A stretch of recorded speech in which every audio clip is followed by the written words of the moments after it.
Story 1. My mom always told me to trust my gut, but I thought she meant about undercooked chicken, not life or death situations.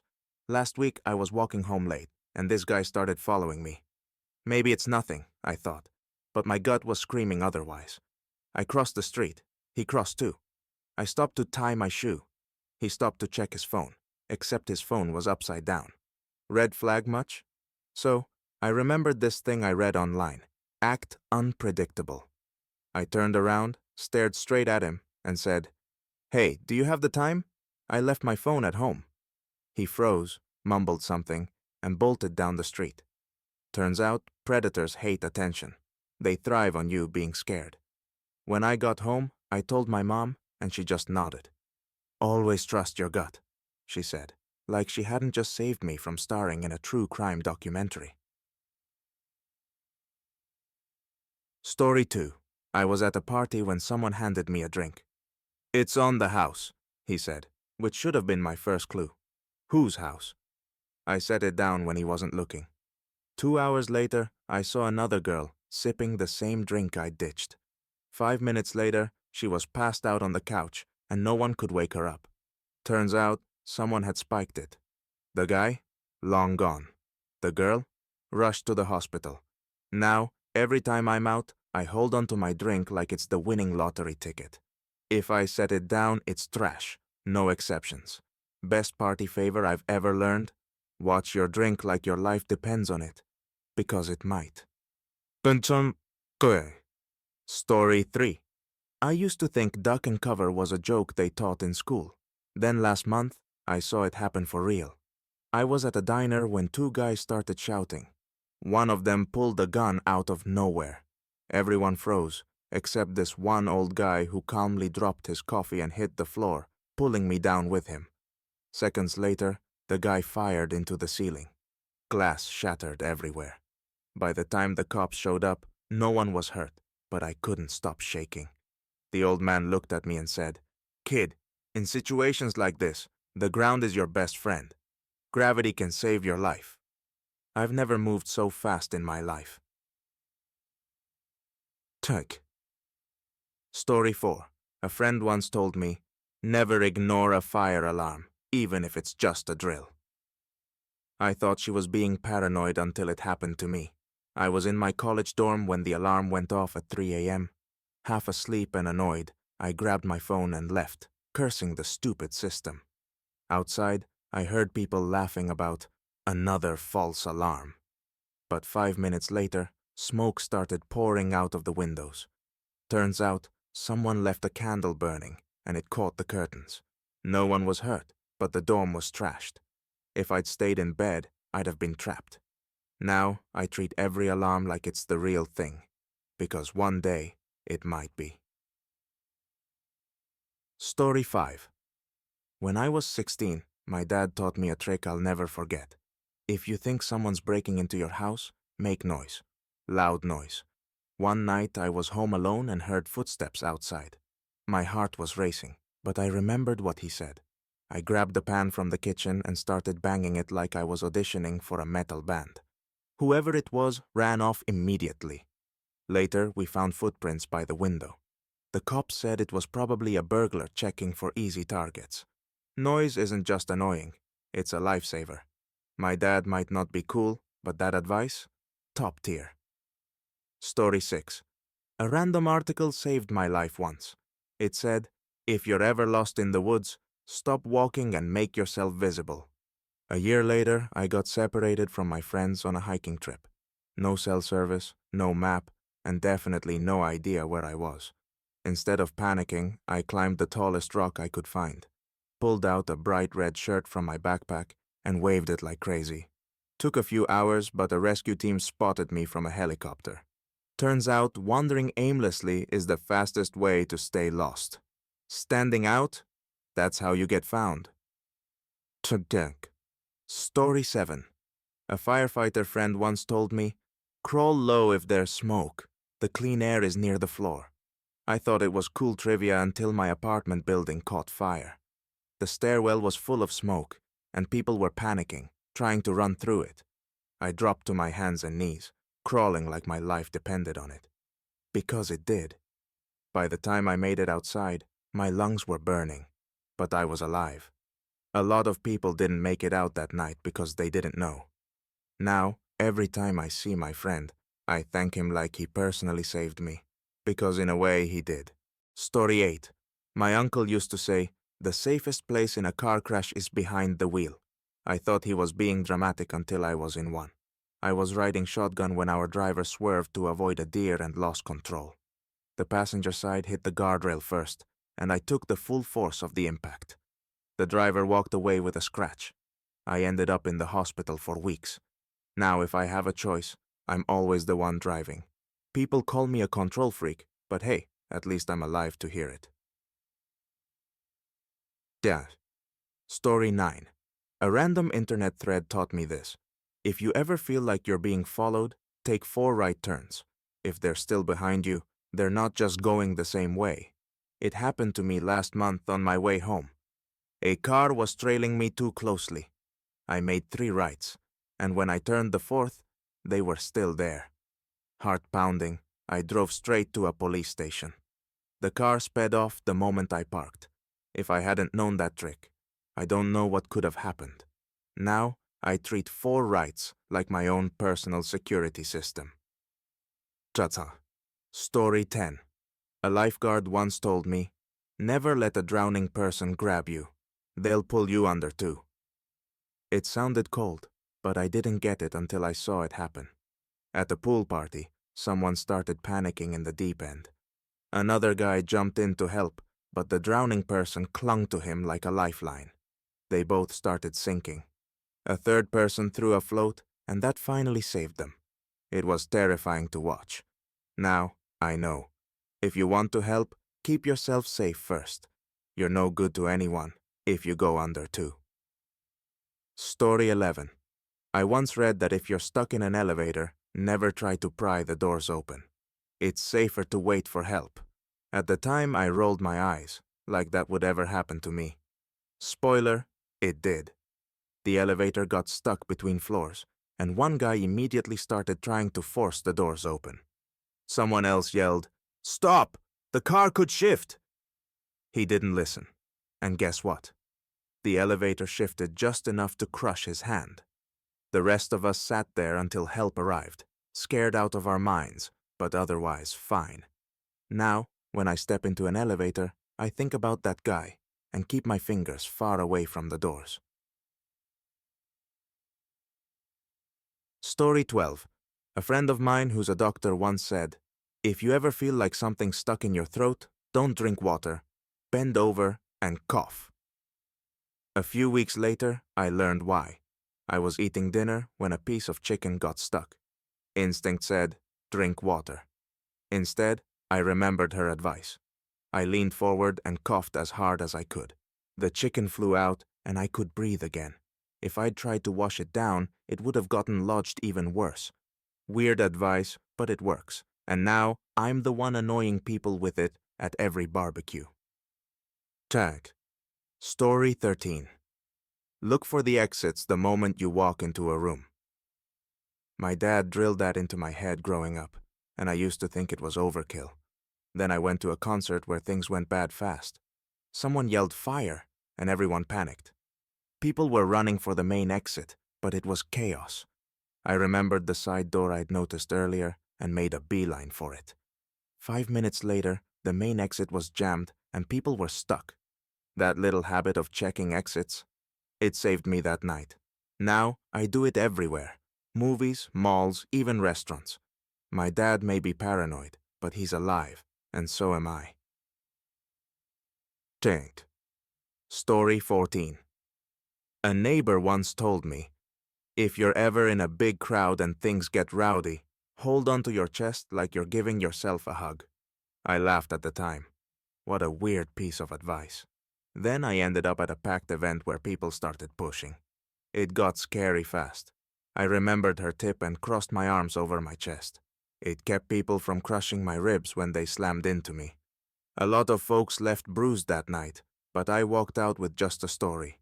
Now, I keep that trick in my back pocket for any big event. Story 15. A paramedic once told me, never take aspirin if you're bleeding. Take Tylenol instead. I didn't think much of it until last year, when I cut my hand cooking. It wasn't a big cut, but I'd taken aspirin earlier for a headache. The bleeding wouldn't stop no matter what I tried. I ended up in urgent care, where the doctor explained, aspirin thins your blood, which makes even small cuts bleed more. Now, if I'm cooking, I stick to Tylenol for any pain relief. The kitchen is dangerous enough without my medicine trying to sabotage me. Story 16. A cop once told me, if you're ever pulled over at night, turn on your interior lights and keep your hands on the wheel. At the time, I thought it was just about being polite. Then it happened. I got stopped late one evening, and the officer looked nervous. Before he even got to my window, I turned on the dome light and put my hands where he could see them. He immediately relaxed and said, "Thanks for doing that. It makes my job safer." Apparently, it's not just about manners. It's about not looking like a threat. Small move, big impact, lesson learned. Pinchak. Story 17. Never use cruise control in the rain. I read that on a forum once and filed it under random facts. Then I almost hydroplaned on the highway. I'd been using cruise control, and when my car hit a puddle, it accelerated instead of slowing down. My tires lost traction, and I started sliding. Luckily, I managed to regain control, but it was terrifying. Now, rain means no cruise control, no exceptions. That little tip probably saved me from becoming a statistic. Gig. Story 18. If someone grabs you from behind, drop your weight and stomp their foot. My self-defense instructor hammered that into us, and I figured I'd never need it. But one night, walking to my car, someone grabbed me. Instinct took over. I dropped my weight, stomped as hard as I could, and elbowed them in the gut. They let go immediately, and I ran to safety. Turns out, simple moves can save your life. Now, I tell everyone to take a self-defense class. It's not about being a fighter. It's about not being a victim. Story 19. A lifeguard at the beach once said, if you're caught in a rip current, don't fight it. Swim parallel to the shore. It sounded counterintuitive, but I remembered it when it mattered most. I got pulled out while swimming, and the waves were relentless. Panicking, I started swimming straight for the shore, but it felt like I wasn't moving. Then I remembered his advice. I swam parallel until I was out of the current and could make it back. That little tip kept me from becoming a headline. Now, every time I see a rip current warning, I think about how close I came. Story 20. My grandfather always said, never mix water with electricity. I rolled my eyes, thinking, yeah, Grandpa, I'm not sticking a toaster in the tub. But one day, I found out how serious he was. Our basement flooded during a storm, and I almost went down there to check the breaker box. I stopped when I remembered his warning and called an electrician instead. Turns out the water was live. If I'd stepped in, I could have been electrocuted. Grandpa's advice sounded old-fashioned, but it saved my life. Now, I treat water and electricity like mortal enemies. They don't mix, and neither do I. Story 21. A mechanic once told me, always keep a window-breaking tool in your car. At the time, I thought, what are the chances I'd ever need that? But then I got stuck in my car after a flash flood. The water was rising fast, and the doors wouldn't budge. My hands were shaking as I grabbed the tool from my glove compartment and smashed the window. I crawled out just in time. Now, I don't just keep one, I keep two. One in the glove box and one in the center console. Better safe than sorry, right? Story 22.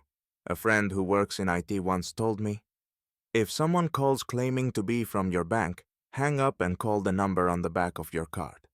I thought he was being paranoid until it happened to me.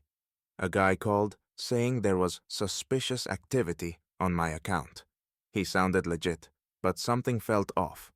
I hung up and called my bank directly. Turns out there was no issue.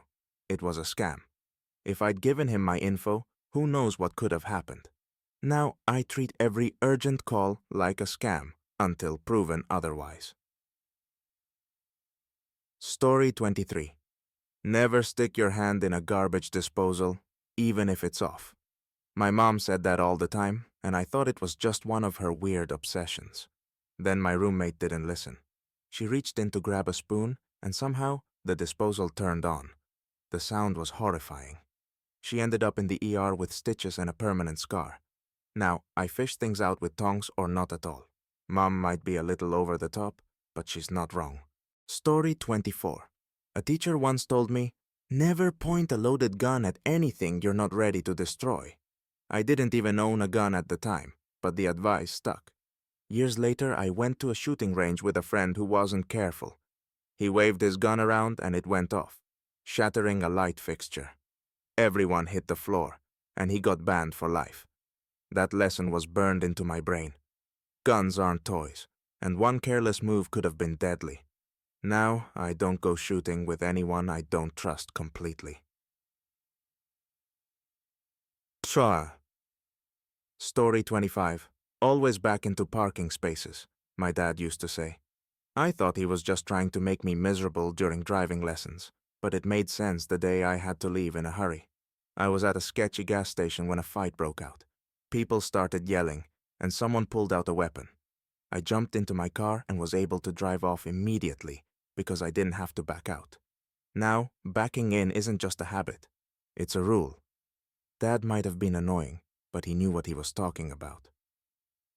Story 26. I used to think the whole carry a flashlight everywhere advice was overkill. Like, why not just use my phone? Then last winter, during a blackout, I found out exactly why. The power went out in my apartment complex right in the middle of dinner.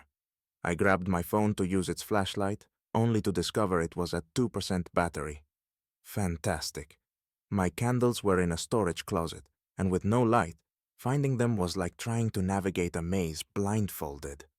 I tripped over a chair, slammed my shin into the coffee table, and knocked over a vase. Finally, I remembered I had a small flashlight in my car's glove compartment. Feeling like Indiana Jones, I braved the freezing cold and made my way outside. When I opened the car door and clicked it on, I swear it felt like finding treasure.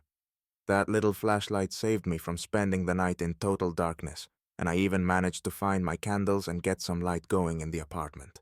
Lesson learned. A phone flashlight is fine until your phone dies. Now, I keep flashlights everywhere. One in my bag, one by my bed, and one in my car. Overkill? Maybe, but I'll never stumble around like that again. Story 27. When I was 12, my uncle taught me a simple trick for dealing with dogs. Never run from a dog, no matter how scared you are. Stand still, stay calm, and avoid eye contact. I didn't really think about it much at the time. Fast forward to last year, I was jogging through the park when a massive dog, like this thing looked part wolf, came sprinting toward me, barking like it was ready to attack. My heart dropped, and every instinct screamed, "Run!" But somehow, I remembered my uncle's advice. I stopped dead in my tracks, turned slightly sideways to appear smaller, and avoided looking at the dog. My hands were shaking, but I stayed still. The dog slowed down, sniffed around me for a few seconds, and then, like nothing happened, trotted off. Turns out, running triggers a predator's instinct to chase. By staying still, I didn't give the dog a reason to attack. Now, I share this advice with anyone who'll listen. It's simple, but it could save you from a really bad day, or worse. Tut. Story 28. I once heard a random safety tip. Keep your car keys by your bed at night. If someone breaks in, hit the panic button. It sounded clever, but I never expected to actually use it. A few months ago, around 3 a.m., I woke up to the sound of glass breaking. My heart was pounding as I grabbed my phone, but my bedroom door doesn't lock, and I knew I didn't have much time. That's when I remembered my keys sitting on the nightstand. I grabbed them and hit the panic button, sending my car alarm blaring in the driveway.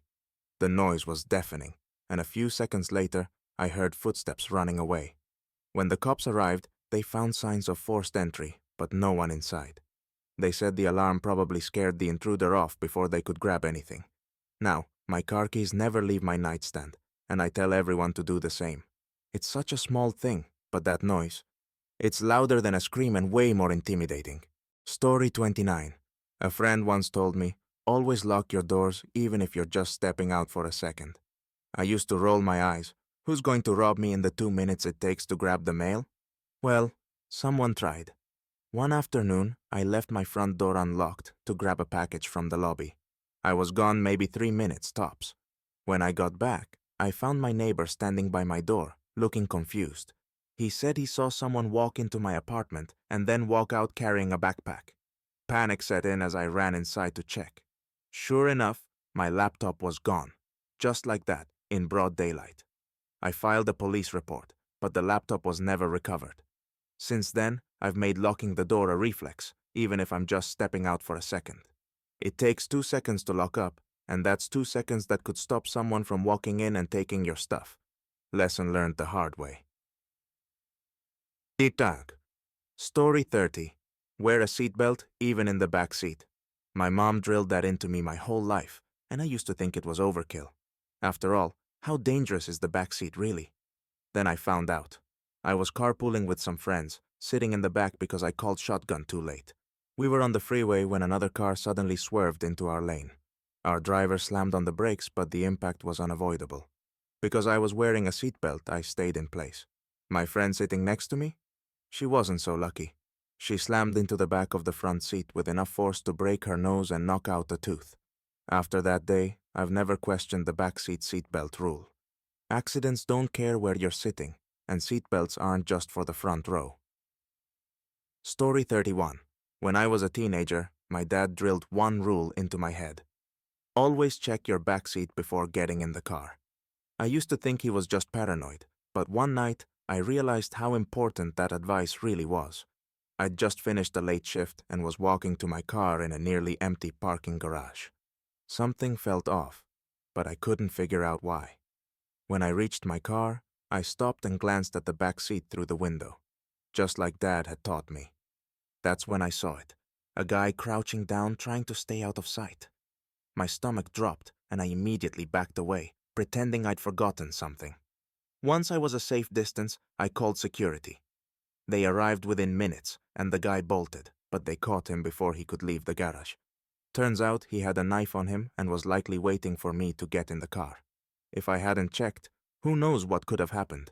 Now, I never skip that step, no matter how tired or rushed I am. It's a small habit, but it's kept me safe. And I'll never forget how close I came to finding out what happens if you don't. Some. Story 32. A nurse once told me, learn how to do the Heimlich maneuver. It can save a life. I didn't think much of it at the time, but it ended up being the most valuable advice I ever got. A few months later, I was at a family barbecue when my little cousin started choking on a hot dog. He was turning red, and everyone froze, panicking. I remembered the nurse's advice and sprang into action. I got behind him, wrapped my arms around his waist, and thrust upward, just like I'd practiced on a dummy during a first aid class. After a few tries, the piece of hot dog flew out, and he started breathing again. The relief was overwhelming, and his mom couldn't stop crying. She kept thanking me, but honestly, I was just grateful I knew what to do. Now, I tell everyone, learn the Heimlich. It's easy, and you never know when you might need it. That barbecue could have ended in tragedy, but instead, it became a reminder of how crucial little skills can be. Story 33. Always carry a portable phone charger, my friend once said, and I can't thank her enough for that advice. It saved me in one of the scariest moments of my life. I was on a road trip alone when my car broke down in the middle of nowhere. No streetlights, no traffic, just pitch black darkness. I reached for my phone to call for help and saw the dreaded 1% battery warning. My heart sank, until I remembered the portable charger in my bag. I plugged it in and called roadside assistance. While I waited, I used my phone's flashlight to signal passing cars, just in case. It took 2 hours for help to arrive, but that charger kept me connected the entire time. Now, I never leave the house without a fully charged power bank. It might seem like a small thing, but when you're stranded in the middle of nowhere, it's the difference between getting help and being stuck. Duh. Story 34. A family friend once told me, if you're ever in a hotel, check the fire escape route as soon as you arrive. I thought it was overly cautious, until the night I needed it. I was staying at a small hotel for a work trip when the fire alarm went off around 2 a.m. Groggy and confused, I smelled smoke and realized it wasn't a drill. Everyone was panicking, running toward the elevators. But I'd looked at the fire escape map earlier, so I knew where the stairs were. While others were frantically trying to figure out what to do, I calmly headed to the exit. The smoke was thick, but I stayed low and made it outside safely. Later, I heard that some people got stuck waiting for the elevators, which had stopped working. That little habit of checking the fire escape, it made all the difference. Now, it's the first thing I do whenever I check into a hotel.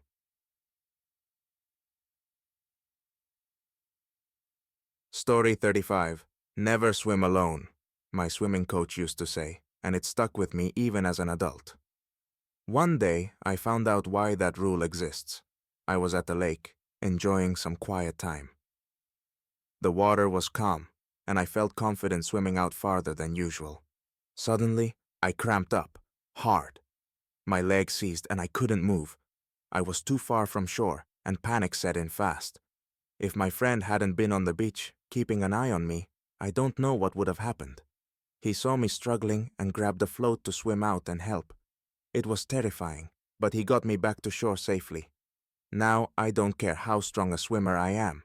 I never go in the water without someone else around.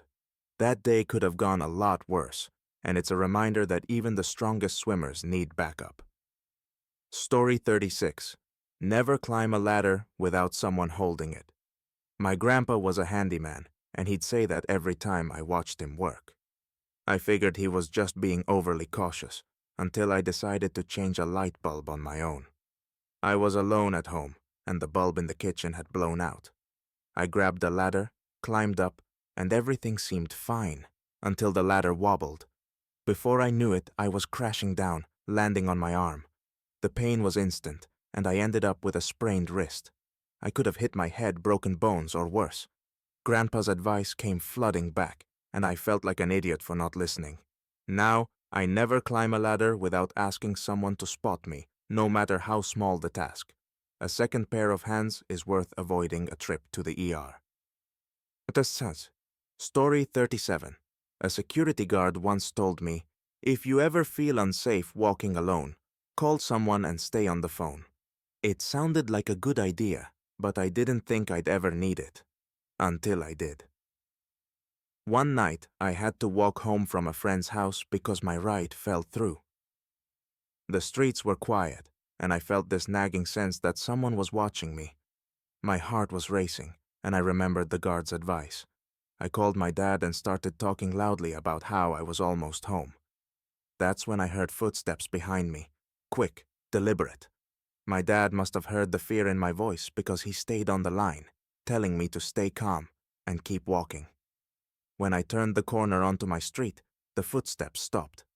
Whoever it was had disappeared, and I ran the rest of the way. Since then, I've made it a habit to call someone anytime I feel unsafe. It's a simple trick, but it makes a huge difference. That night could have ended much differently if I hadn't been on the phone. Story 38. Learn how to change a flat tire, my dad said when I got my first car. I brushed it off thinking, that's what roadside assistance is for. Then one day, I found myself on a deserted road with no cell service and a flat tire. I had no choice but to figure it out. Luckily, Dad had insisted on showing me the steps, and I still remembered them. I popped the trunk, got the jack and spare tire, and went to work. It wasn't pretty. I got grease all over my hands and ripped my jeans, but I managed to change the tire. When I finally got back on the road, I felt like I'd won a survival challenge. That experience taught me the importance of knowing basic car maintenance. Now, I even keep a small toolkit in my trunk, just in case. You never know when you'll need it. Story 39. A coworker once told me, keep a small first aid kit in your bag. You'll thank yourself later. At the time, I thought it was overkill, until the day I desperately needed it. I was hiking with some friends when one of them slipped on a rock and gashed his knee open. Blood was everywhere, and none of us had anything to stop it. Then I remembered the tiny first aid kit I'd thrown into my backpack months ago. It had everything: bandages, antiseptic wipes, even a small roll of gauze. I cleaned the wound and wrapped it up until we could get him to a clinic. The doctor said it could have gotten infected if we hadn't treated it quickly. Now, that little kit goes with me everywhere. It doesn't take up much space, but it saved me, and others, more than once. Story 40. Know your neighbors, my mom always said, because one day they might save your life. I didn't realize how true that was until last winter.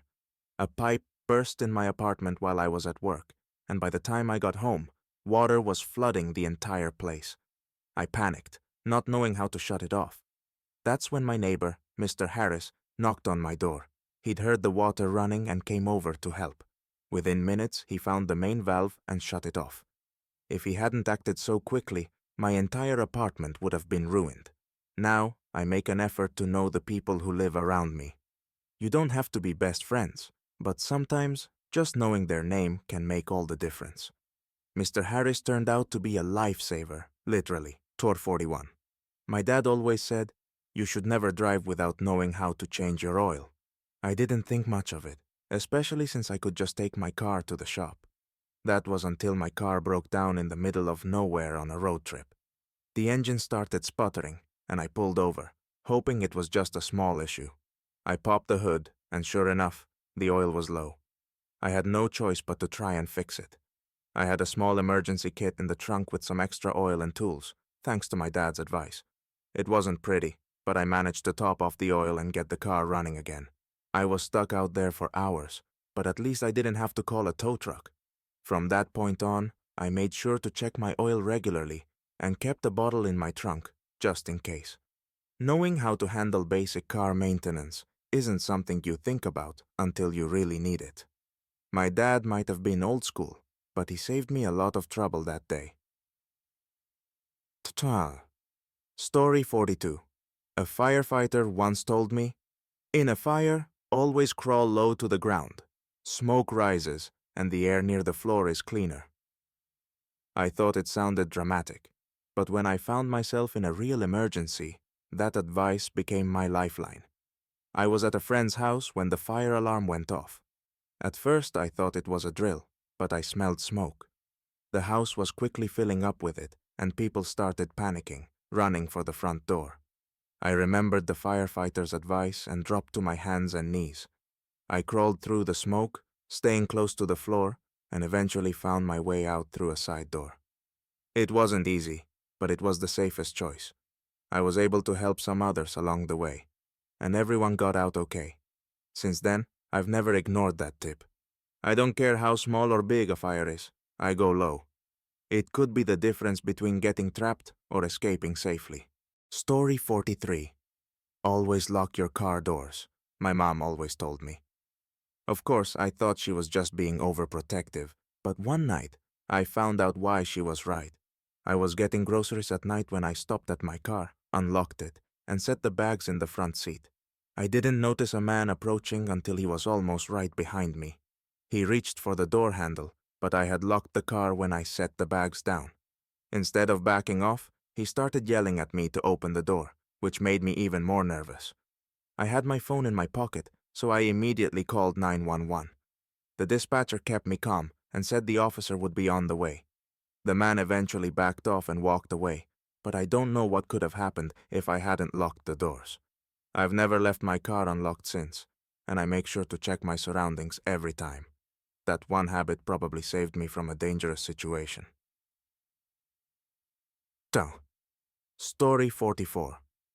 Don't try to outsmart a snake, a wildlife expert once told me. If you see one, just back away slowly.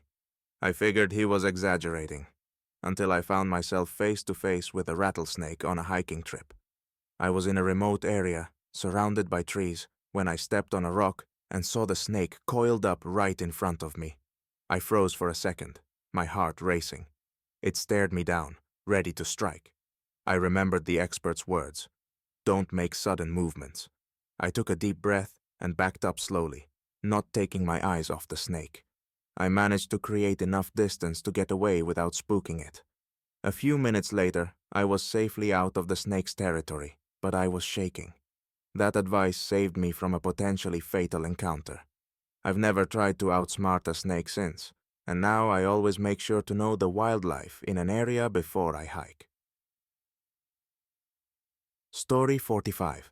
Never ignore the signs of a heart attack, my doctor once told me. He said it casually, as though it was common sense, but I didn't fully grasp its importance until it happened to me. I was in my early 30s and in great shape. Never had a health issue. Then, one afternoon, I felt a tightness in my chest. It wasn't painful, but it was odd and uncomfortable. I brushed it off as anxiety and continued working. A few hours later, I started sweating uncontrollably and feeling dizzy. I knew something was wrong. I immediately called an ambulance and told them what I was experiencing. Turns out I was having a mild heart attack. It wasn't severe, but it could have been. Now, I listen to my body more closely. When something doesn't feel right, I don't ignore it. The doctor's advice saved my life, and I'm glad I took it seriously. It's a reminder that no one is invincible, no matter how young or healthy you feel. Story 46. My grandfather always told me, never walk under a ladder, it's bad luck. I thought it was just superstition, until one day when I ignored it and paid the price. I was rushing out the door, late for work, and I needed to grab something from the garage.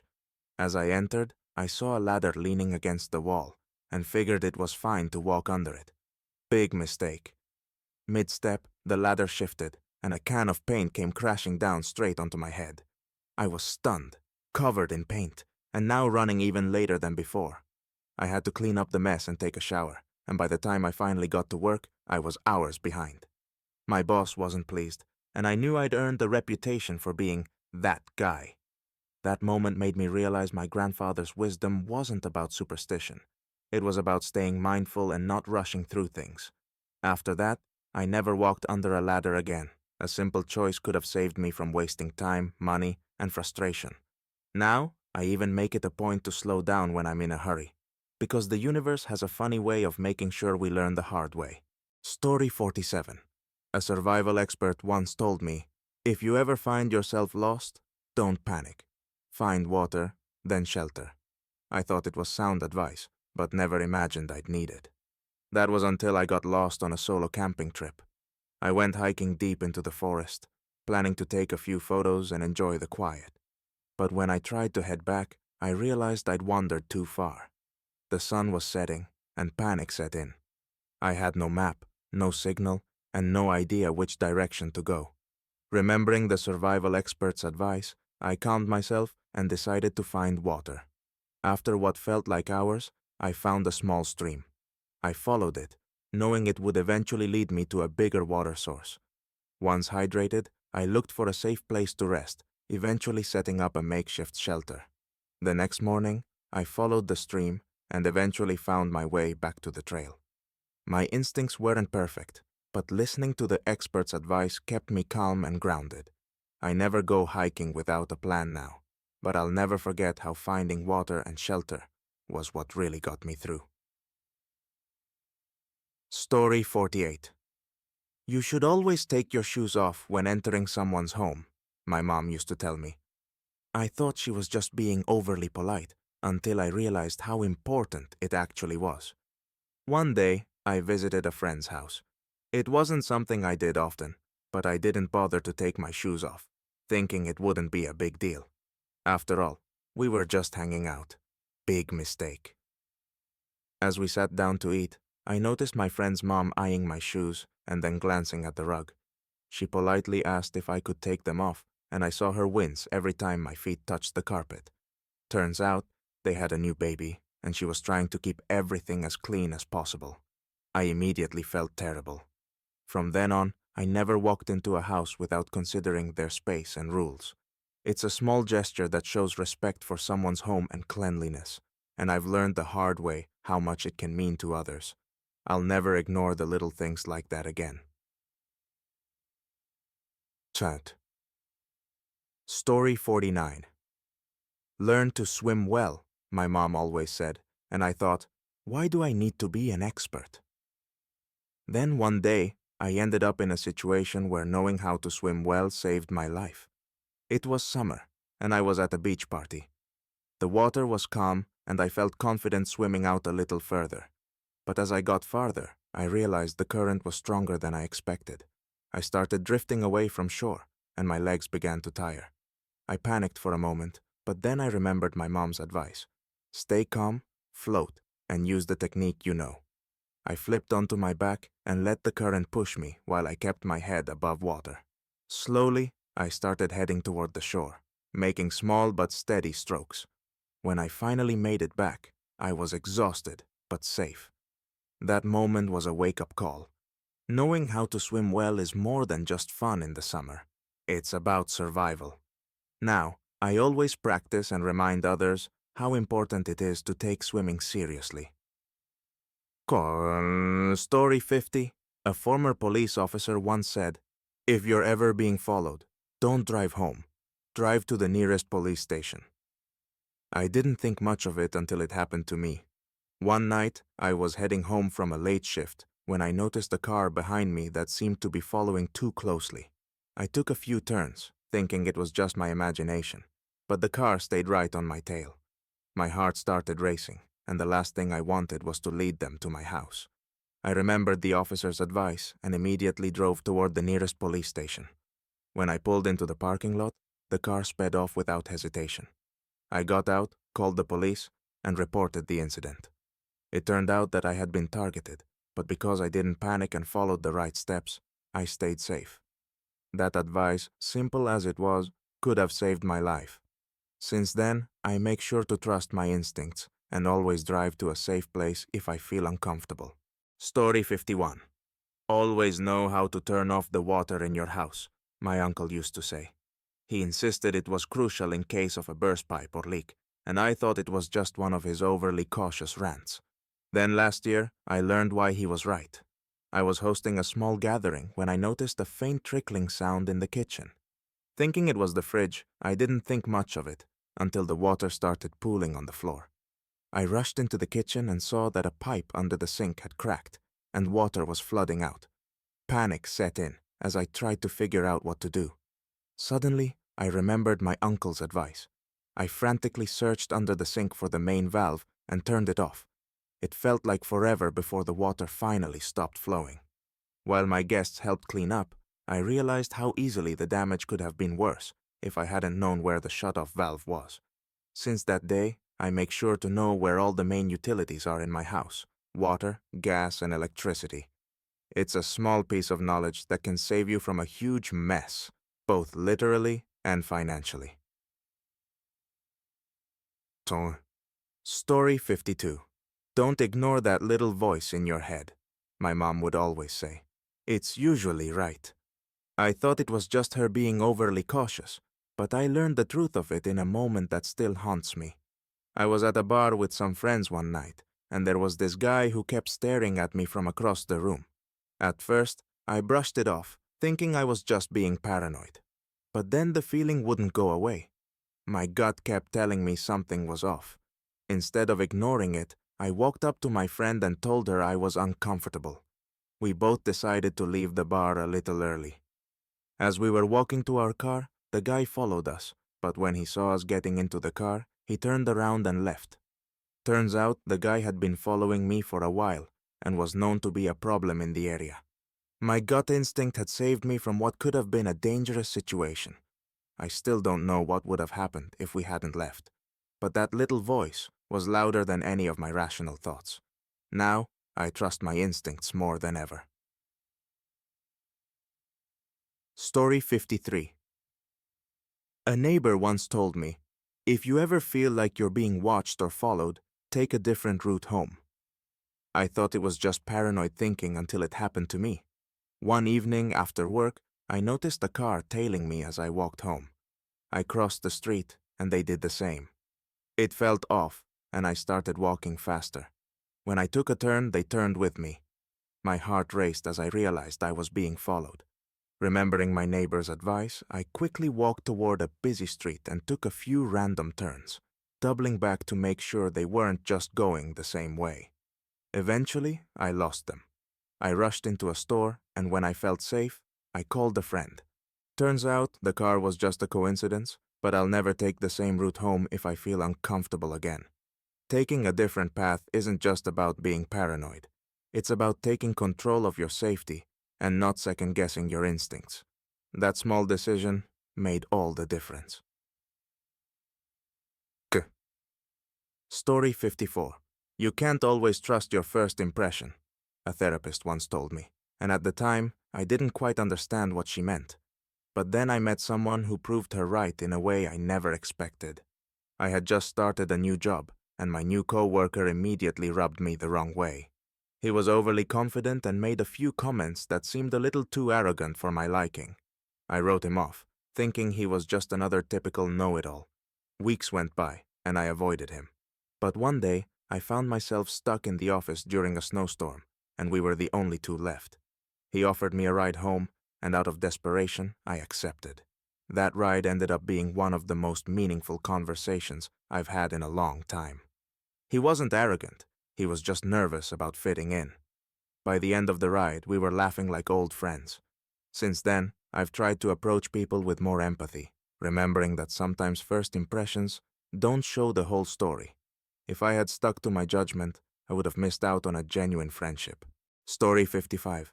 Learn how to make a fire, my cousin told me. You never know when you'll need it.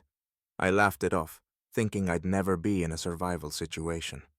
Then, a few months ago, I found myself freezing in the woods with no way to stay warm. It started as a weekend camping trip with friends, but our group got separated during a hike. I got lost, and the sun began to set. The temperature dropped rapidly, and I started to panic. I realized I had no idea how to light a fire, and I had no phone signal.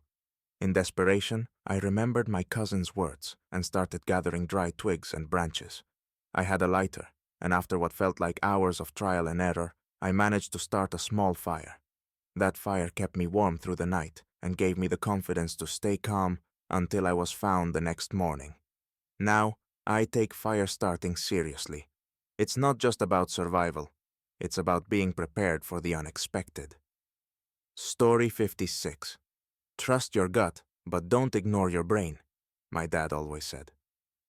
I never really understood what he meant until the day I found myself walking out of a store and into a situation that could have ended badly. I had just finished grocery shopping and was walking to my car in the parking lot when I noticed a man standing by my vehicle, staring at me. Something about his stance felt off. He wasn't just waiting for someone. He was watching me. I tried to shake it off, thinking I was overreacting, but my gut told me to be cautious. I stopped and waited a few steps behind, pretending to search for my keys in my bag. As I did, I glanced at the store's entrance and saw two employees watching the man as well. Their eyes darted between me and him, clearly concerned. Without giving away that I was aware, I turned around and walked back into the store. I grabbed a basket and pretended to continue shopping, waiting for a moment when I could get help. The man, realizing I wasn't going to approach my car, eventually left. Afterward, I reported the situation to the store manager, who thanked me for my vigilance. My dad was right. Trusting your gut is important, but pairing it with common sense can prevent a potentially dangerous situation. From that day, I never walked to my car without scanning my surroundings first. Story 57. A firefighter once told me, if you're ever in a fire, don't wait for help. You have a few minutes tops before the situation gets worse. I didn't think much of it until I was in a real fire. It happened during a random weekend. I was at home, relaxing, when I smelled smoke. At first I thought it was from a neighbor's barbecue, but the smell kept getting stronger. I quickly realized it was coming from inside my apartment complex. I opened the door and saw smoke pouring into the hallway. The fire alarm was blaring, but people were panicking, trying to figure out what to do. I remembered the firefighter's advice and calmly grabbed my phone, texted my family to let them know I was okay, and then exited through the safest route I knew. I later found out the fire had started in another unit, and by the time the fire department arrived, the building was fully evacuated. It could have been worse if I had hesitated or waited to see what would happen. From then on, I make sure to stay calm in emergencies and take immediate action. It's amazing how much you can do when you remember the small things you've learned along the way. Trauma 58. Check the back seat before you get into your car, my dad always warned me. I thought it was just one of those things parents say to keep their kids safe, until it actually saved me. One evening, I was running errands and felt a little uneasy as I approached my car in the parking lot. The lot was mostly empty, and the only person nearby was a man walking toward his own car. I got close to mine and realized that I hadn't checked the back seat as I normally would. My dad's voice echoed in my head, so I quickly peeked inside. There, sitting in the back seat, was a man I didn't recognize. He had clearly been waiting for me, and his eyes locked with mine. I froze for a moment, my heart pounding in my chest. I instinctively pulled out my phone and dialed 911 while still keeping my distance. The man got out of the car and hurried away as I called the police. They arrived quickly and took a report. It turns out the guy had been involved in a string of attempted robberies in the area. That one simple habit, checking the back seat, could have saved me from a potentially dangerous situation. Since then, I've made sure I always check my car before I get in, no matter how rushed I am. It's become a reflex I'll never ignore again. Story 59. A small first aid kit can be a lifesaver, my friend, who works in emergency services, always told me. I never thought I'd need one until one day, when I saw it save a life. It was a sunny afternoon at the park, and I was walking with a friend when I noticed a man collapse on the path ahead of us. He looked like he'd passed out, but I knew from the way he was breathing that he might be having a heart attack. I rushed over, but there was nothing I could do on my own. That's when my friend remembered the first aid kit she always carried with her. We quickly used the emergency aspirin inside to help with his chest pain while we waited for the ambulance. My friend kept him calm, talking him through it until paramedics arrived. It turned out the man had a mild heart attack, but because of the quick actions and the first aid kit, he survived. The paramedics told us that if we had waited even 5 minutes longer to help, the outcome might have been much worse. Now, I carry a first aid kit with me everywhere, just in case. You never know when a simple piece of advice will become the most important thing you've ever learned. Yo. Story 60. Don't trust the automatic lock feature on your car, a security expert once advised me. I didn't believe it at first, thinking it was just another paranoid theory. That was until I learned the hard way. One night, I was running errands and rushed to get back home. I quickly pressed the button on my car key fob to lock the doors and started walking toward the building. As I reached the front door, I heard a car door slam behind me. To my horror, a man was walking toward me, looking around suspiciously. He'd seen me unlock the car and was now trying to see if the automatic lock feature had locked my car. It hadn't. The door was still unlocked, and he was about to check inside. I quickly turned back and confronted him, asking what he was doing. He froze, mumbled an excuse, and walked away without a word. I called the police, but by the time they arrived, the man was long gone. Since that night, I never rely on the automatic lock feature. I always check my doors manually and make sure everything is secure. It's a simple thing, but it's something that could save you a lot of trouble, or worse. Now, I take no chances when it comes to my safety. Story 61.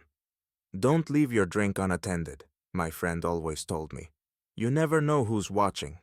I thought she was just being paranoid, until it almost happened to me.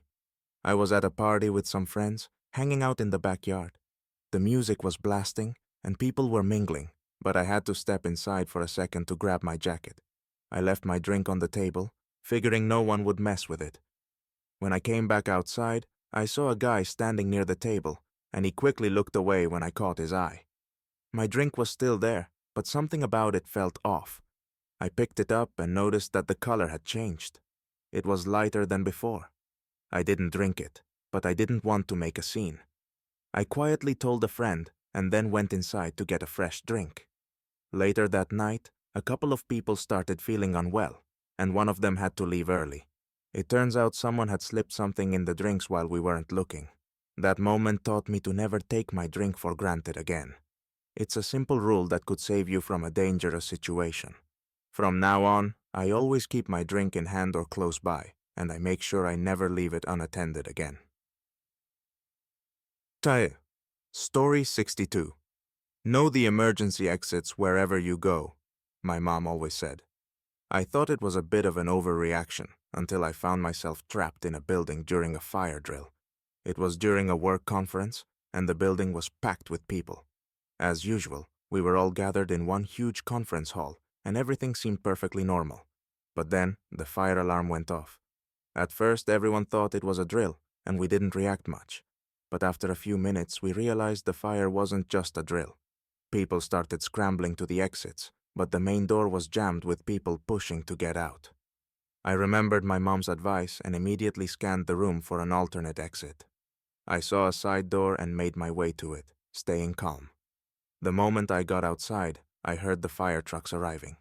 They later confirmed that the fire was minor, but the crowd inside could have gotten much more dangerous. That advice has stayed with me. Now, every time I enter a building, I immediately check for emergency exits. It only takes a second to do, and in those moments, you'll be glad you did. Story 63. Don't let anyone make you feel guilty for setting boundaries. My therapist once said, I didn't fully understand it until I had to stand up for myself in a situation that changed everything. It was at work. My boss had been giving me extra tasks that weren't part of my role, and he kept pushing me to do them. I was already stretched thin, but I didn't want to seem like I was complaining. It wasn't until I started staying late every night that I realized I had to draw the line.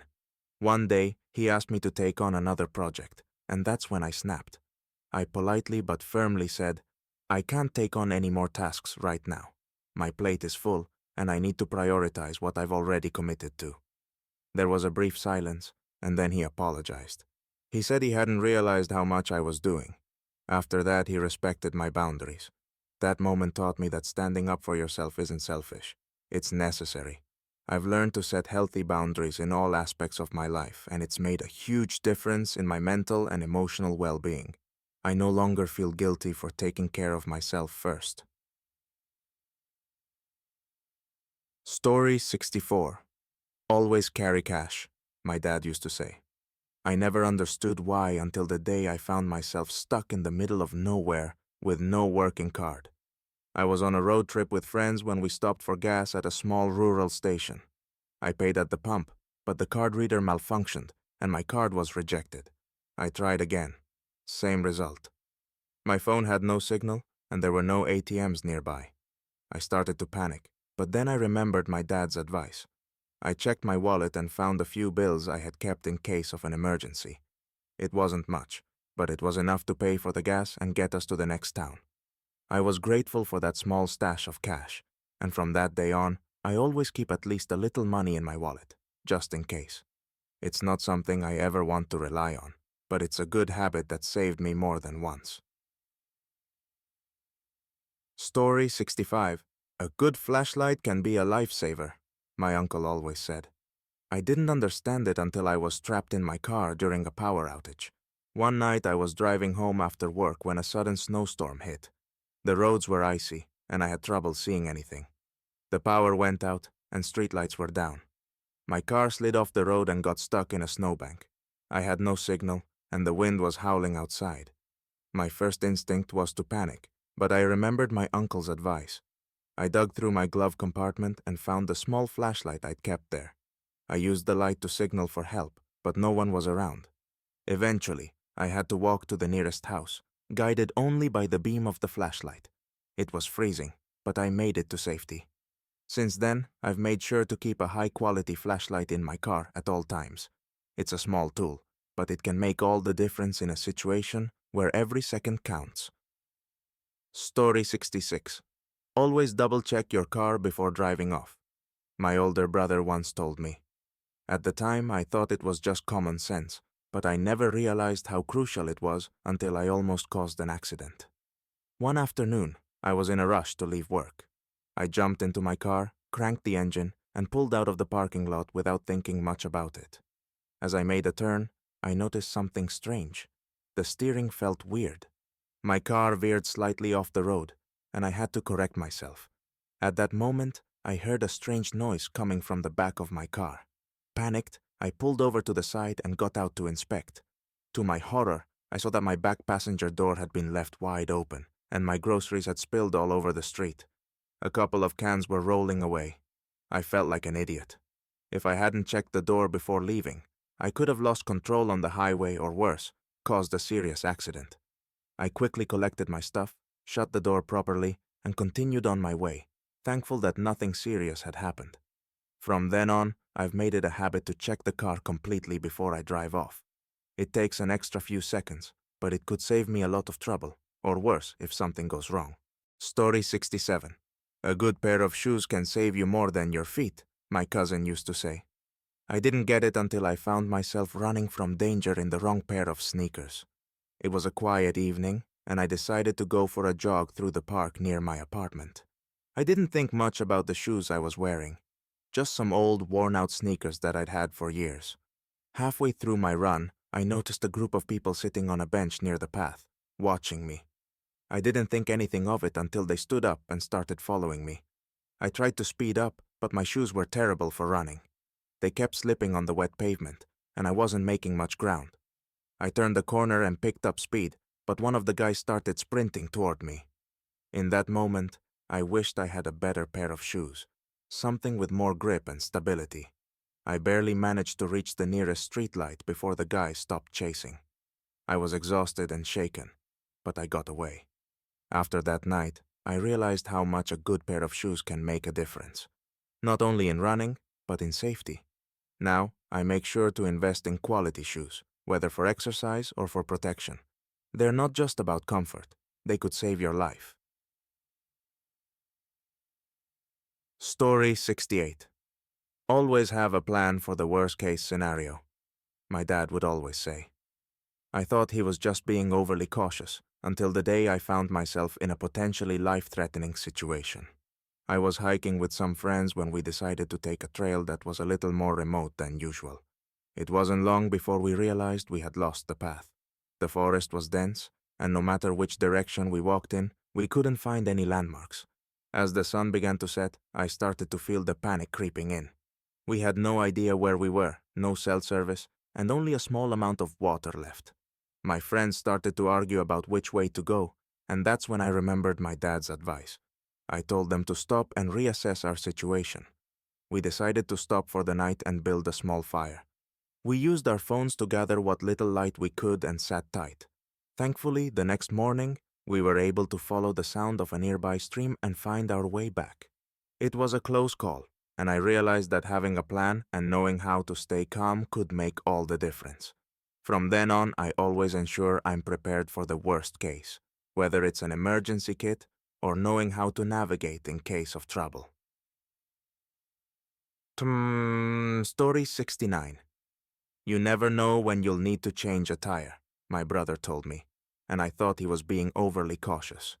I found out just how important that advice was one rainy night when my tire blew out on the highway. It was late, and I was driving home from a work event when I heard a loud pop. My car started shaking violently, and I realized immediately that I had a flat. I pulled over to the side of the road and got out, but the rain was pouring and the wind was picking up. I had no idea what to do. My phone had no signal, and there wasn't a gas station in sight. Then I remembered my brother's advice.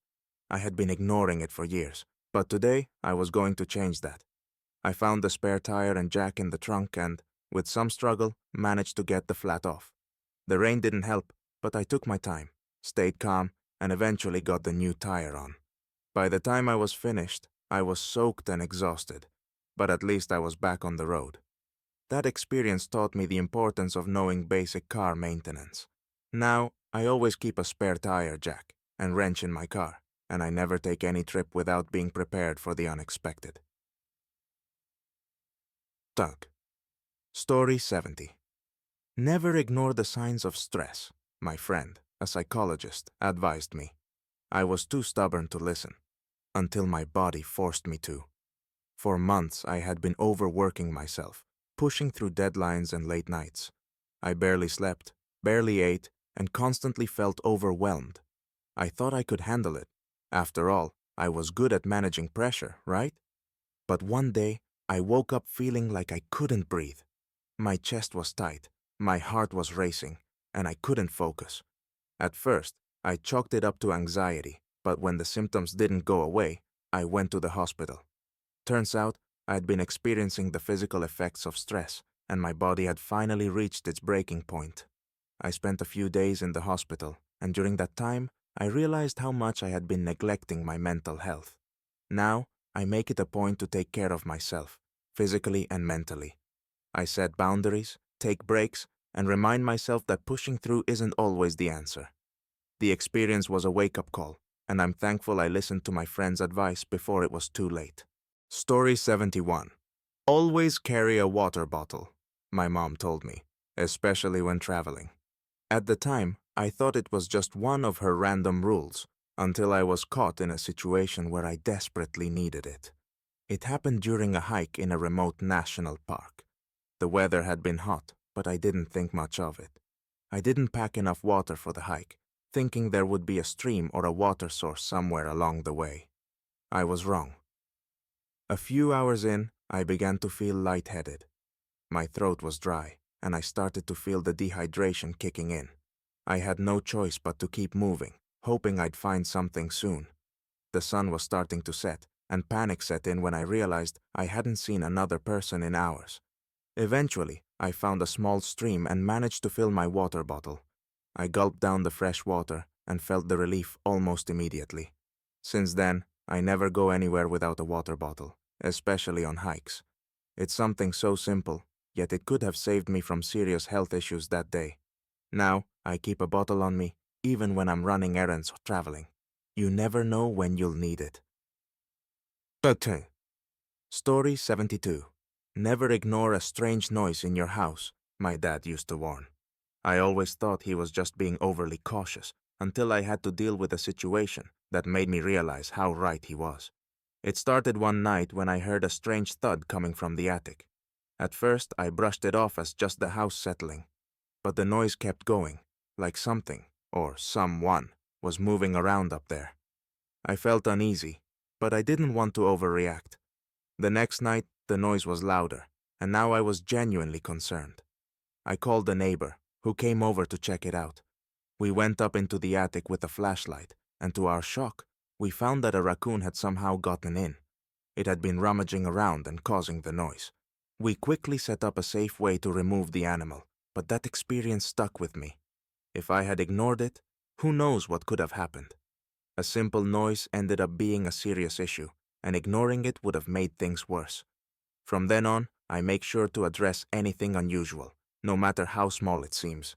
It's always better to be safe than sorry. I'll never ignore a strange noise again. Thank. Story 73. Learn to recognize the signs of a panic attack. A therapist once advised me. I didn't really think I would ever need it, but it turned out to be one of the most valuable pieces of advice I've ever received. I had always prided myself on keeping my stress under control. But one afternoon, during a busy week at work, I suddenly felt a wave of dizziness and shortness of breath. My chest tightened, and my heart began to race. I thought I was having a heart attack. Thankfully, I remembered the therapist's advice and tried to focus on my breathing. I went outside for some fresh air and did the deep breathing exercises she had taught me. Slowly, my symptoms started to subside. It wasn't a heart attack, but it was a panic attack. I had been so overwhelmed by stress that my body reacted physically. After that, I learned how to manage my anxiety and recognize the signs of a panic attack before they escalate. Now, I carry tools with me, like stress balls, breathing exercises, and positive affirmations, to help manage my anxiety. Understanding my body's response and knowing how to calm it down has made all the difference. That advice helped me turn a terrifying experience into an opportunity to learn how to handle my mental health better. Story 74. Always know where your emergency exits are. my friend, who worked in safety management, used to say. I didn't really think about it until the day I was in a crowded restaurant and had to act fast. It was a typical Friday night, and the restaurant was packed. Everyone was having a good time, and the atmosphere was buzzing with chatter and laughter. But then, out of nowhere, the fire alarm went off. People froze for a moment, unsure whether it was a drill or a real emergency. I glanced around and quickly located the nearest emergency exit, which was just a few steps away from my table. Instead of hesitating like some people, I calmly grabbed my belongings and made my way toward the exit, guiding a few others behind me. Outside, I found out it was a false alarm, but the experience stuck with me. If there had been a real emergency, knowing where to go would have made all the difference. People who hesitated or panicked only made things worse. Now, whenever I enter a new place, I automatically check for emergency exits. It's a habit I've made that's easy but potentially life-saving. I'll never forget how valuable that moment of calm thinking was. Story 75. Don't let your gas tank get too low, my mom always told me. I thought it was just a common piece of advice, until one day I found myself stranded in the middle of nowhere with no gas. It happened on a road trip. I had been so focused on the scenic route that I didn't stop to refuel at the last gas station. The low fuel warning light flashed, but I ignored it, thinking I could make it to the next town without a problem. A few miles down the road, my car sputtered and stalled.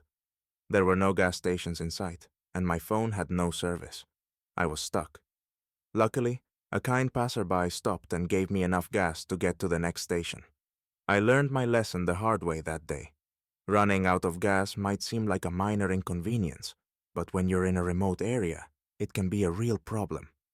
From that moment on, I make sure to fill up as soon as my tank gets low.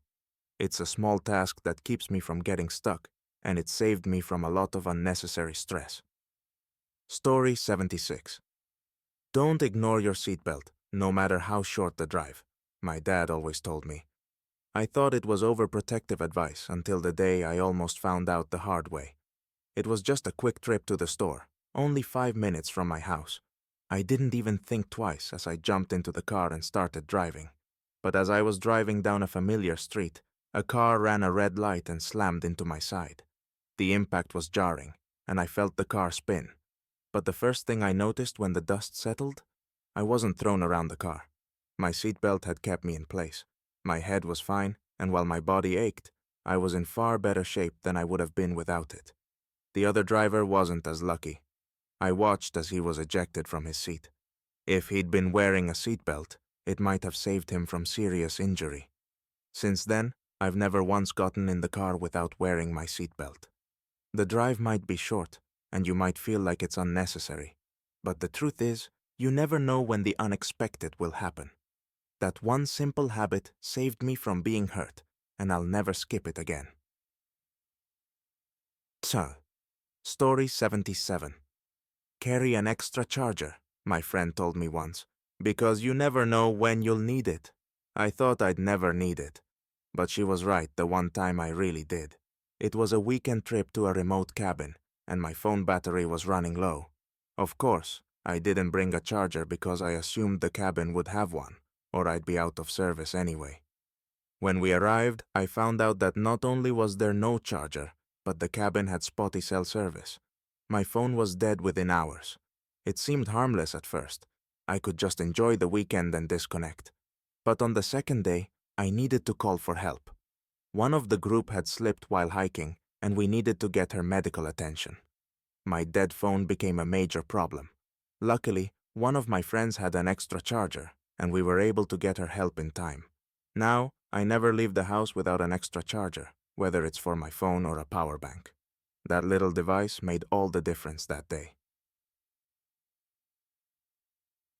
Story 78. Learn how to swim well, especially in open water, my uncle always advised. I thought it was just one of those things older people say, until I had to use it. It was a summer day, and my friends and I decided to go kayaking on a lake. We were paddling out when a sudden gust of wind caught us, and we found ourselves drifting far from shore. I was fine at first, but then my kayak tipped over, and I was thrown into the cold water. My heart raced as I tried to keep calm, but I couldn't get back into the kayak. I kept struggling against the water, realizing that the current was stronger than I expected. Then, I remembered my uncle's advice about swimming in open water. Instead of panicking, I focused on staying calm and treading water. Slowly, I made my way to a buoy to rest before swimming back to shore. That swim felt like the longest stretch of my life, but I made it back safely. I'm lucky I remembered my uncle's advice. If I hadn't known how to stay calm and swim properly, the situation could have turned out very differently. Now, I make sure I'm comfortable swimming in open water, whether it's kayaking or just swimming at the beach. It's a skill that has proven invaluable. Story 79. Always trust your instincts when it comes to people, my mom would say. I thought it was just a vague piece of advice, until I found myself in a situation where I ignored it and regretted it. It started with a simple online interaction. I was selling an old phone on a marketplace app, and a buyer contacted me. He seemed friendly and eager to meet up, so I agreed to a location near my home. When I arrived, something about him didn't sit right. His body language was off, and I had a strange gut feeling that I should walk away. But I ignored it, thinking I was just being paranoid. As I handed him the phone, he suddenly grabbed my arm and demanded more money than we had agreed on. I was startled, but fortunately, I was in a well-lit area, and another person was nearby. They quickly came over, and the guy backed off. I walked away shaken, realizing how close I had come to a dangerous situation. I hadn't listened to my gut, and it nearly cost me. Since then, I've made it a rule to trust my instincts, no matter how small the situation seems. If something feels off, I listen to it. It saved me from a lot of trouble and made me more cautious about interactions, both online and in person. Tricky, don't drive when you're too tired, my older sister advised me. I thought I could push through it, until one night I nearly crashed because I ignored her warning. It was late, and I had just finished a long shift at work. I felt exhausted, but I had a short drive home, and I convinced myself it wasn't a big deal. The roads were clear, and I thought I could make it without an issue. But as I drove, my eyelids grew heavier. The world outside started to blur, and I realized I couldn't keep my eyes open. That's when I noticed I was drifting toward the shoulder of the road. I snapped myself out of it and pulled over. I took a few deep breaths, realizing how dangerous the situation was. I called a friend to pick me up, and they drove me home. I could have easily fallen asleep behind the wheel and ended up in an accident. Now, I never drive when I'm too tired. It's not worth risking my life or anyone else's. I've learned that a short nap or calling for a ride is always the better choice than driving drowsy. Story 81. Always check your surroundings when you're alone, my dad always said. I thought it was unnecessary until one day I was walking home from the store and found myself in a dangerous situation. It was a quiet evening, and I was just a few blocks away from home when I realized someone was following me. At first, I thought it was nothing, maybe just someone going the same way. But then they started matching my pace, staying just a few steps behind me. I felt the hairs on the back of my neck stand up, and my dad's words came rushing back to me. Instead of ignoring it, I turned the corner and walked toward a more populated area. I pretended to check my phone, acting casual, but still keeping an eye on the person behind me. When I turned another corner, I saw a store up ahead and walked straight toward it. I could see that the person was getting closer, but when I reached the door and turned to look, they turned and walked away. Later, I realized how much of a risk I had taken by not being more aware of my surroundings earlier. Now, I always stay alert and keep a mental map of where I am, especially when walking alone. It's a small habit that can make a big difference in staying safe. I'll never walk mindlessly again. Story 82. Learn basic self-defense, my cousin always said. I thought it was something I'd never need, until I found myself in a situation where it might have saved my life. One evening, I was leaving a coffee shop when I noticed a man standing too close to my car. He seemed disoriented and started mumbling to himself. At first, I tried to ignore it, but as I got closer to the car, he stepped in front of me, blocking my path. I instinctively stepped back, and he started to get more aggressive. My heart was pounding, and panic started setting in. That's when I remembered my cousin's advice and used a simple move she had taught me. A sharp jab to the stomach followed by a quick move to get past him. The moment I made my move, the man backed off. I ran to my car and locked the door immediately, shaking with adrenaline. I'm not sure what would have happened if I hadn't acted, but the whole experience was a wake-up call. Now, I always take self-defense classes. You don't have to become a martial artist, but knowing basic moves can help you avoid dangerous situations or get away if you need to. Story 83.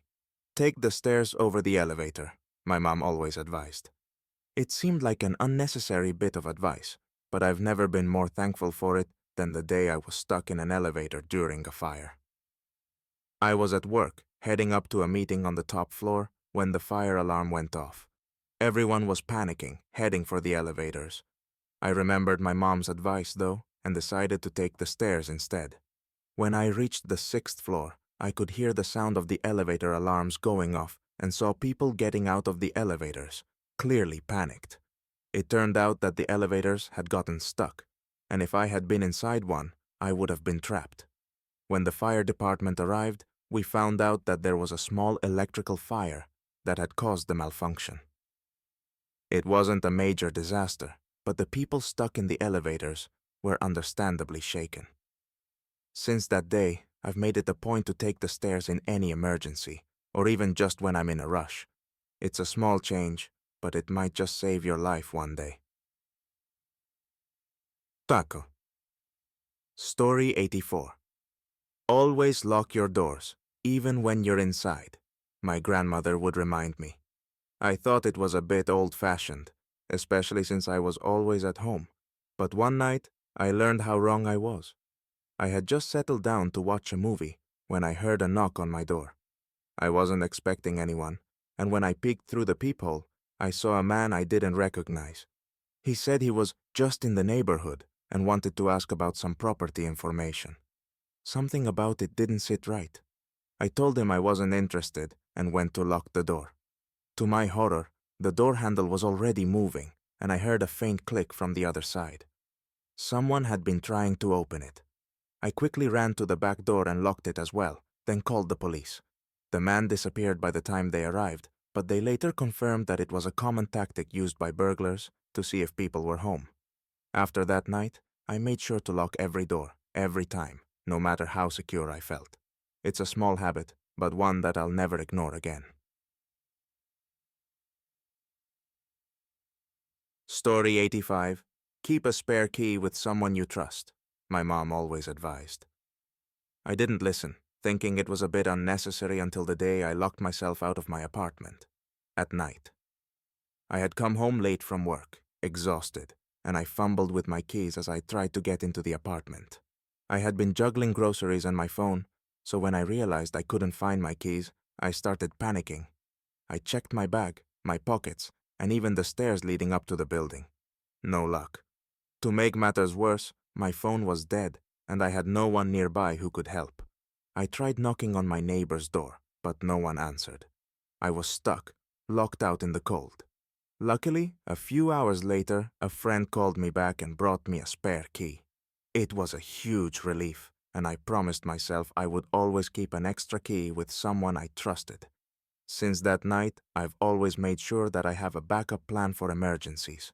You never know when you'll need it, and a small gesture can save you from a lot of unnecessary stress. Story 86. Always trust your instincts, even when you're alone, my grandmother would tell me. I never thought much of it until the night I found myself in a dangerous situation. I had gone out for a late-night walk around my neighborhood. The street was quiet, and I felt perfectly safe, until I noticed a man walking behind me. He wasn't too close, but he was matching my pace. At first, I thought it was just a coincidence, but the more I walked, the more it felt like he was deliberately staying behind me. I turned the corner and saw a small group of people ahead. My instinct kicked in. This wasn't just a coincidence. I sped up and approached the group, making sure to keep a safe distance from the man. As I got closer to them, the man hesitated, then quickly turned around and walked the other way. It wasn't until I got home that I realized just how close I had come to something dangerous. If I hadn't trusted my instincts and changed my course, I might have been cornered. From that night on, I always pay attention to how I feel in situations, especially when I'm by myself. I've learned that it's better to trust my gut and make adjustments before it's too late. Story 87. Know how to get out of a locked room. My best friend once told me, half joking. But one day, I learned the importance of that advice firsthand. It was a summer day, and I had gone to visit a friend who lived in an old building with rickety doors. We were joking around and went into a small room to play a game. However, as we tried to leave, the door jammed. I turned the knob, but it wouldn't budge. I tried pulling it open, pushing it, and even kicking it, but it remained stuck. My first instinct was to panic. There were no windows, and I had no way to call for help. But then I remembered my friend's advice. I looked closely at the door handle and found a small latch on the side that could unlock the door from the inside. It was such a small, simple thing, but it felt like a lifeline. The latch worked, and we were able to get out. Afterward, I realized how important it is to know how to escape from locked spaces, especially in older buildings.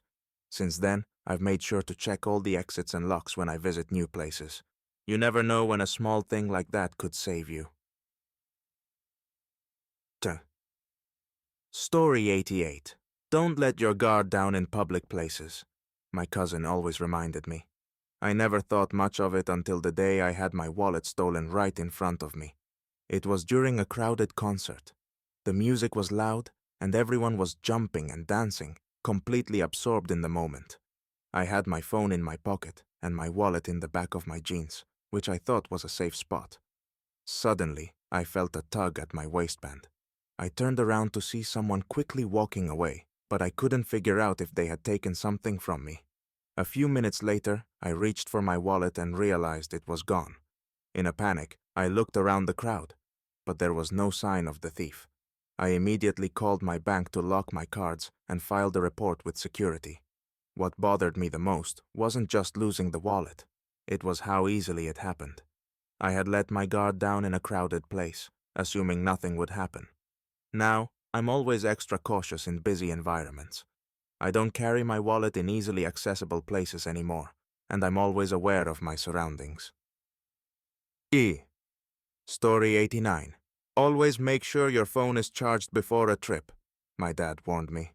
I thought he was just being a bit too prepared until I found myself stuck without a charger on a long drive. I was on my way to visit a friend, and halfway through the drive, my phone's battery died. I hadn't charged it fully, thinking I'd make it to my destination before it ran out. But my phone died, and I realized I had no way to check directions or call anyone. The GPS in my car was outdated, and I had no backup. I tried pulling over to ask for directions, but the small town I was passing through had few people out on the road.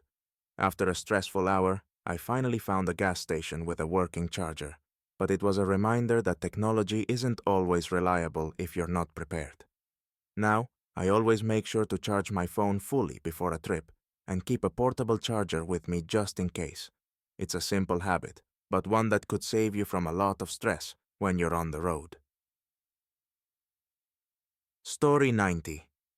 Keep a spare tire and jack in your car, my uncle always said.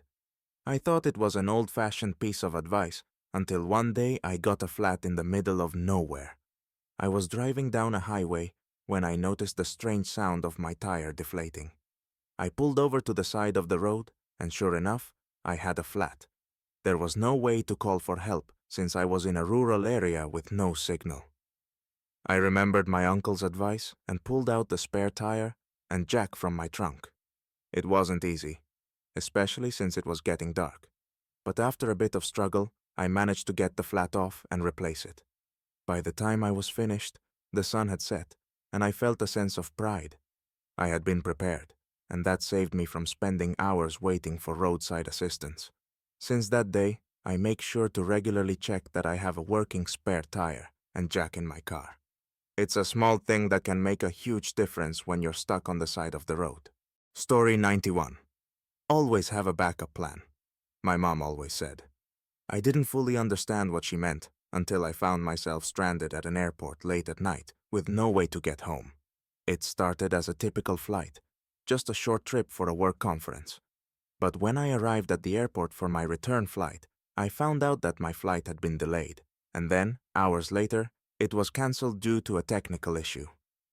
I stood in line for what felt like forever, trying to figure out an alternative. The airline offered me a voucher for a later flight, but the next available one was the following morning, and I had no place to stay overnight. My phone battery was nearly dead, and the airport was full of tired, frustrated people. Remembering my mom's advice, I quickly checked my options.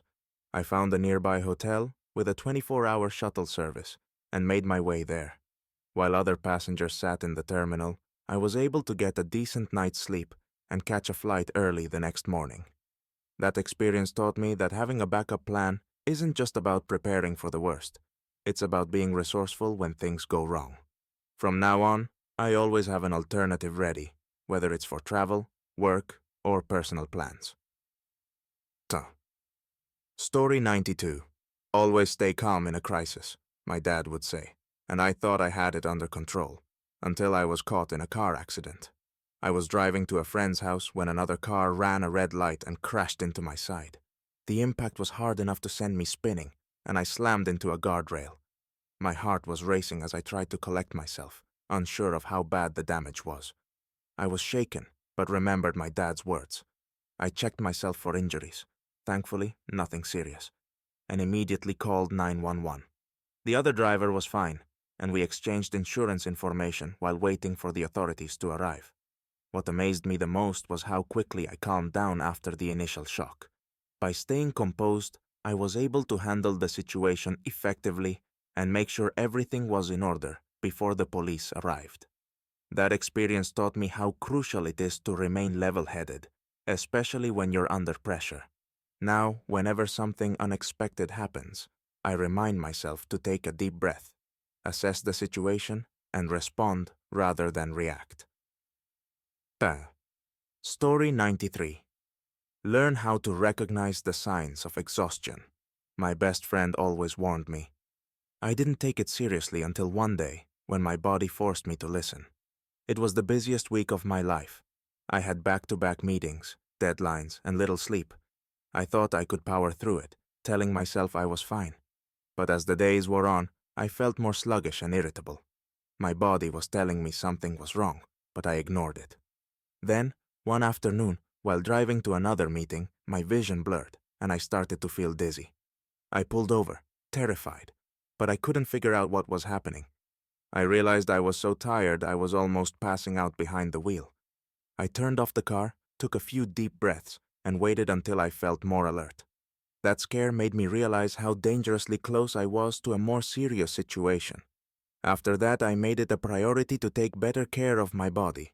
Now I pay attention to signs of exhaustion and don't ignore my health, no matter how busy I get. Sometimes it's the small things like rest that make the biggest difference. Story 94.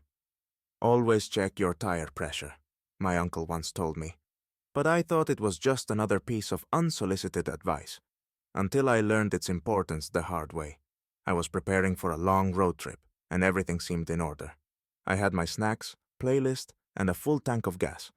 I figured my tires were fine, especially since they had been checked recently. Halfway through the trip, I noticed my car wasn't handling as smoothly as usual. The steering felt heavy, and there was a slight vibration. I shrugged it off, thinking it was just the road. But when I pulled over for a rest stop, I checked the tires and realized one was significantly underinflated. I hadn't thought to check the tire pressure before starting the trip, and that oversight could have turned into a serious problem. Luckily, there was a service station nearby, and I was able to pump it up before anything went wrong. From that day on, I make sure to check my tire pressure regularly. It's a simple task that could prevent a flat tire or blowout during a long drive, and it saved me from another stressful situation. Story 95. Trust your gut when it comes to people, my friend said, and I didn't understand the importance of that advice until I was in a sketchy situation with someone I'd just met. I was at a party, chatting with a guy I'd just met. He seemed friendly at first, but something about his behavior made me uncomfortable. He kept getting closer, making jokes that felt a little too personal. At first, I brushed it off, thinking I was being overly sensitive. But as the night went on, my instincts were telling me to step away. I politely excused myself and moved to another group of people. It wasn't until later that I learned that the same guy had been making others uncomfortable all evening, and I'd narrowly avoided a potentially dangerous situation. Now, I trust my gut with people, especially when I'm meeting them for the first time. I've learned that if something feels off, it probably is. It's better to step away from a situation and listen to that inner voice than to ignore it. Story 96. Never leave your drink unattended, my friend always said. I thought she was being overly cautious, but I found out the hard way how true her advice was. It was a casual night out at a bar with some friends. I was having a great time, chatting with people, laughing, and enjoying the night. At one point, I left my drink at the table while I went to the bathroom. When I returned, the drink seemed off, but I didn't think much of it. I just assumed I was being paranoid. I finished it, and within minutes, I started feeling dizzy and disoriented. My heart began racing, and I felt lightheaded. It didn't take long for me to realize what had happened. I had been drugged. Luckily, one of my friends noticed I wasn't feeling well and helped me get home safely. The next day, I was shaken, realizing how easily something could have gone wrong. I could have been taken advantage of, or worse. From that moment on, I never leave my drink unattended again, even for a second. It's a simple but vital rule that I now share with everyone. Protecting yourself and being aware of your surroundings can make all the difference. I learned this lesson the hard way, but I'm grateful I was lucky enough to get out unscathed. Story 97. Don't ignore small health issues, my doctor advised me. I thought I was fine, but ignoring that advice almost cost me dearly. I had been feeling unusually tired for weeks. At first, I chalked it up to stress and the hectic pace of work. But as time went on, I started noticing other symptoms: shortness of breath, dizziness, and occasional chest pains. I brushed it off, thinking it was nothing to worry about. One morning, I woke up feeling worse than usual and had a persistent pain in my chest. That's when I realized I couldn't ignore it anymore. I went to the doctor, and after a series of tests, I was told I had a blocked artery and was at risk for a heart attack. I was shocked. I had no idea that something as small as chest discomfort could lead to such a serious condition. Fortunately, I caught it early enough to undergo treatment and prevent any further complications. Now, I make sure to listen to my body and take any health issues seriously, no matter how minor they seem. That lesson saved my life, and I never take my health for granted anymore. Story 98. Know where the exits are in case of an emergency, my mom always told me. I didn't think much of it until I found myself trapped in a theater during a fire. I was watching a movie with a friend when suddenly the alarm went off. At first we thought it was part of the movie, but then the smoke started filling the theater. Panic set in. I remembered my mom's advice and quickly looked around for the nearest exit. The theater was packed and people were running in all directions, but I calmly walked toward the emergency door in the back. I helped guide a few people with me, but some were too frantic to listen. We made it out safely, and soon the fire department arrived to put out the small blaze in the kitchen. That day, I learned how important it is to stay calm in an emergency and always be aware of your surroundings. Knowing where the exits are could save your life when things go wrong. Since then, I always make it a point to check for exits, whether I'm in a theater, restaurant, or store. It only takes a second, and it's a habit that could save you in a real emergency. Story 99. Always keep a copy of your ID and cards in a safe place, my aunt advised.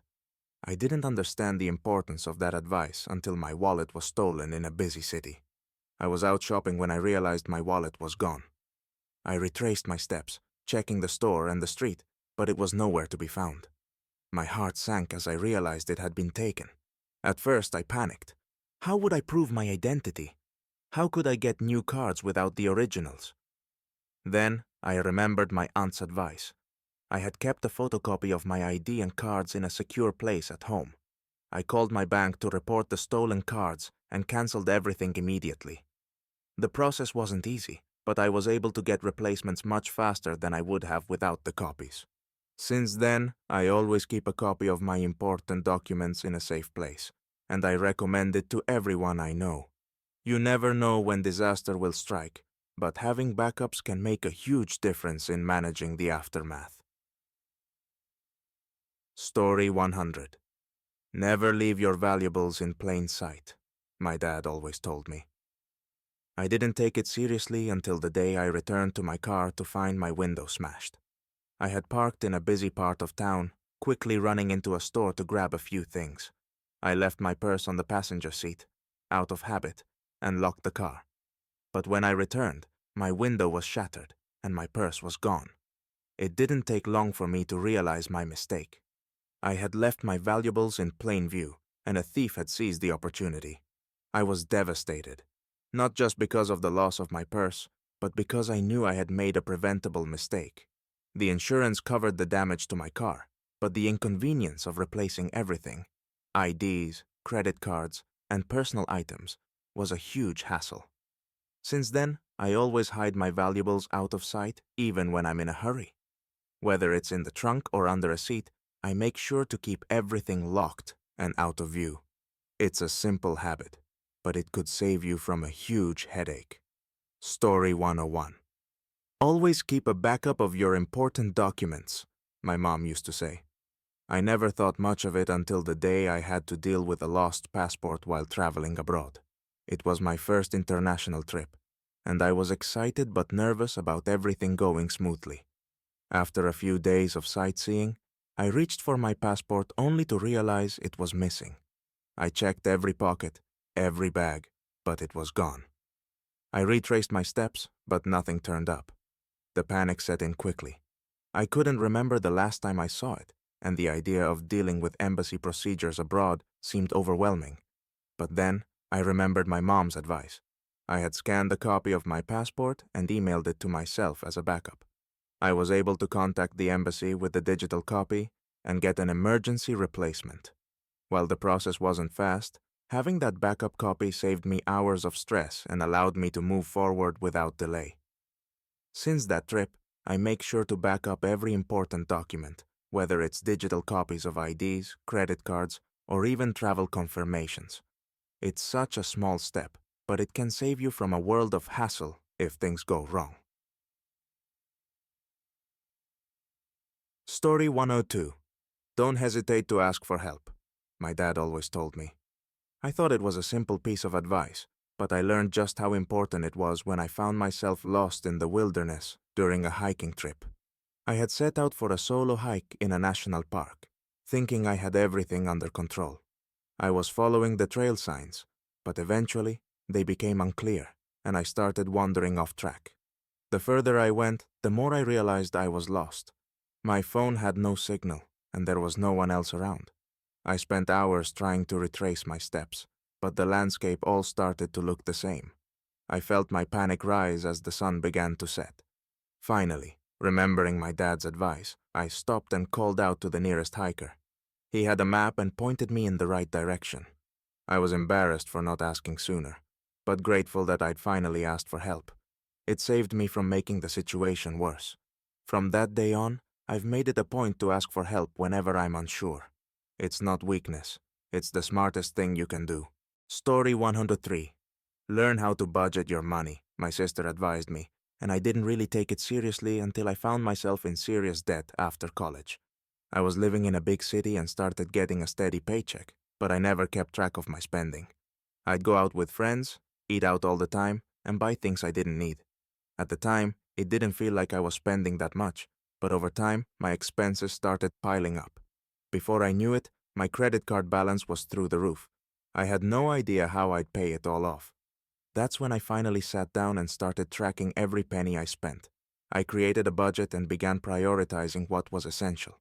It wasn't easy at first, but after a few months, I saw the impact. My debt began to shrink, and I was able to start saving. Budgeting has now become second nature, and it's helped me feel more secure about my financial future. That experience taught me the importance of budgeting early in life. It's something I now do every month, and I'm thankful I learned it before it was too late. Story 104. Always stay organized, my mentor once told me, and at the time, I didn't realize just how much that advice would come to shape my life. I was fresh out of college and just starting my first full-time job. I was excited but also overwhelmed by the number of tasks and deadlines coming at me. Instead of keeping everything organized, I tried to juggle too many things at once, thinking I could manage without a system. One day, I missed an important meeting because I had forgotten to put it in my calendar. My boss wasn't pleased, and I felt embarrassed. That's when I realized that I needed to change my approach. I started using a planner and digital calendar to track my work, and I set reminders for everything. I prioritized tasks and made sure I reviewed my schedule every morning.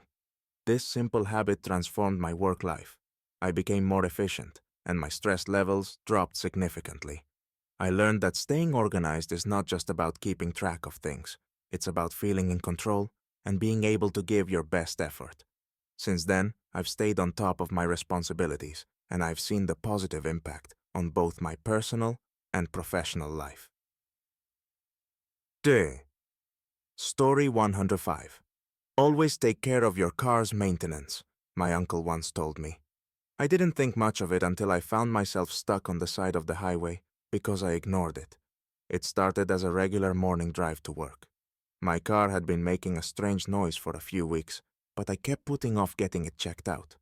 I was busy, and it didn't seem urgent. Then, on the highway, I heard a loud pop, and suddenly my car started shaking uncontrollably. I pulled over to the side of the road and popped the hood. The engine was smoking, and I could tell something serious had gone wrong. A tow truck had to come and take my car to the shop, where they told me the engine had overheated due to a lack of coolant. If I had taken my uncle's advice and checked the car's maintenance sooner, I would have caught the issue before it became a bigger problem. Now, I make sure to keep up with regular oil changes, tire checks, and fluid levels. It's a small investment of time and money that prevents bigger issues down the line.